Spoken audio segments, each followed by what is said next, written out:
Hi, everyone. My name is Chris Williams, and welcome back to my listening project.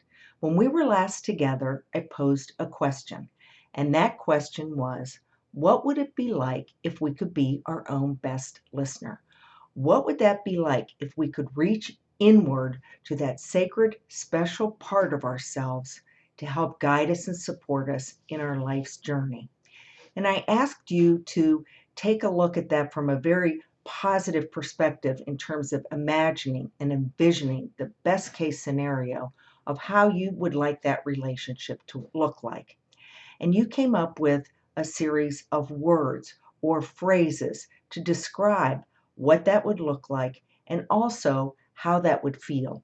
And actually, what we're coming up with right now is the beginning of the expectations we have of that relationship between our outer selves and our inner selves. And I would say at this point, that can change, that can evolve, but this is a wonderful starting point.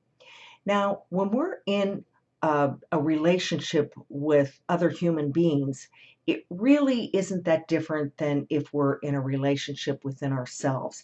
If we want to have that positive, healthy dialogue, the same rules apply outwardly as they do inwardly. So when you meet someone, you like to get to know them. And that's what today's blog is all about. Let's take it a step further and get to know a bit more about one another. And there's an activity that you could try if you would like to do so to further explore this aspect of yourself. So, what you could do is to take a piece of paper, and on that piece of paper, you could put two stick figures. On the one side is the stick figure, and you would put your name, the everyday me. And on the other side of the paper, you could put your name, the real me. And this real me is the authentic, sacred, pure aspect of yourself.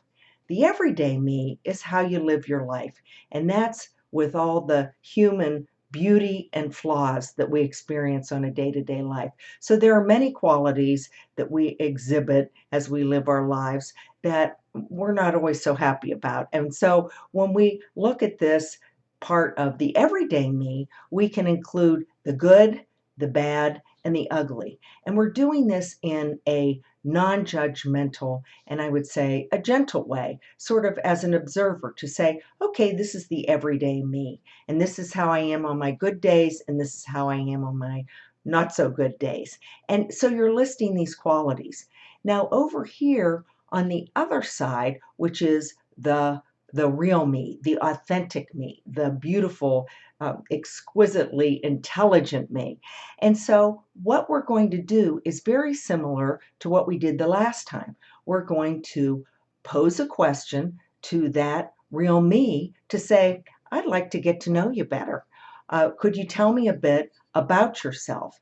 And we'll continue with a similar process from the last time, which was after posing the question, we sit back and we can pose that question in the morning, in the evening, in the shower, on our way to work, whatever time fits. And we allow the time and the space within our inner selves for that to sort of gel and then wait for that information to come through, knowing that this information comes through very differently for everyone. And that's part of what we'll be exploring more in the future is really looking at how and when you're most likely to get this kind of information with the goal in mind that it's accessible all the time if we can develop those skills to learn how to access that part of ourselves. So, what I'd like to say is as you go through this activity, uh, before you begin, you can pose the question to yourself, where am I on my journey of learning to listen to this part of myself? Some of you here today have been accessing this part of yourself for many years, and so you have a sense of how to get to this part of yourself, and it's not so alien to you, and you've had some successes with it. There are others here listening today who are saying, I really haven't done this for a long time, or I only do it rarely. So this is totally new to me. And I'd like to give you an example of how to think about this when you proceed.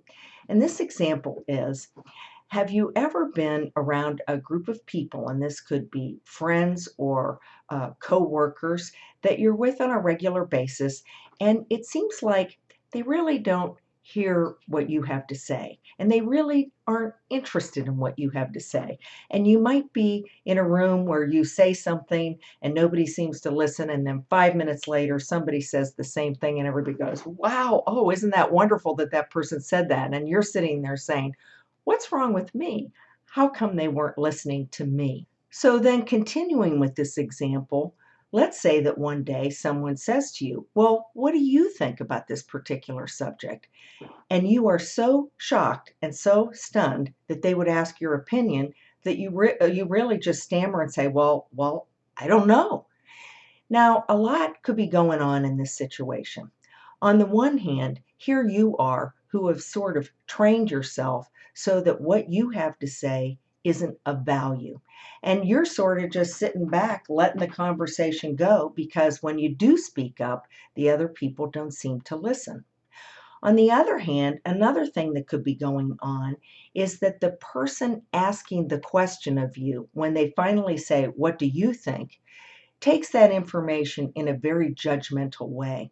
And I know that I have done this myself. I might ask a person a question and say, "Well, what do you think?" And if they don't come up with an answer, I might think, "Well, no wonder I don't ask them the question. They don't have that information, so what's the point?" So, this kind of dynamic isn't a healthy dynamic, but we know that it takes place in our lives. Now, taking this example and looking at where you are now, posing questions to that inner sacred part of yourself. And if that inner self isn't used to being asked questions, it might be a little hesitant or shy at first. And it's checking your intentions. Are you serious? Do you really want to know? Or is this the kind of information I'm going to speak out and tell you what I think and that you're just going to blow it off? And that's the part where, as we proceed, we have to be gentle with ourselves. And the more we that inner part of ourselves know that they're going to be asked to step up to the plate and that their opinion counts and is valued, the more easily the information will flow in the future. Now you have your exercise once again where you've got the everyday me and the real me. And you're looking at those qualities of the everyday me in a non judgmental, observing kind of way. And you're posing that question to the inner, authentic me to say, what are my special, unique qualities that I bring to the table? Tell me about yourself. I'd really like to know. Next time, we'll be looking a bit further at that whole process that we engage in as we pose the question and that as we listen, and that I would suggest even now writing down what it is that you're learning about yourself so that if you keep this in a journal, later you can go back and you can look at this as we move along together. I thank you for being with me today, and I encourage you to go to my blog at mylisteningproject.com because the blog helps support these videos that I have here today. And it's a wonderful place to be able to step back and look in the written form the kinds of things that I'm talking about here today. Until we meet again, I thank you and may the listener in each of us and flourish.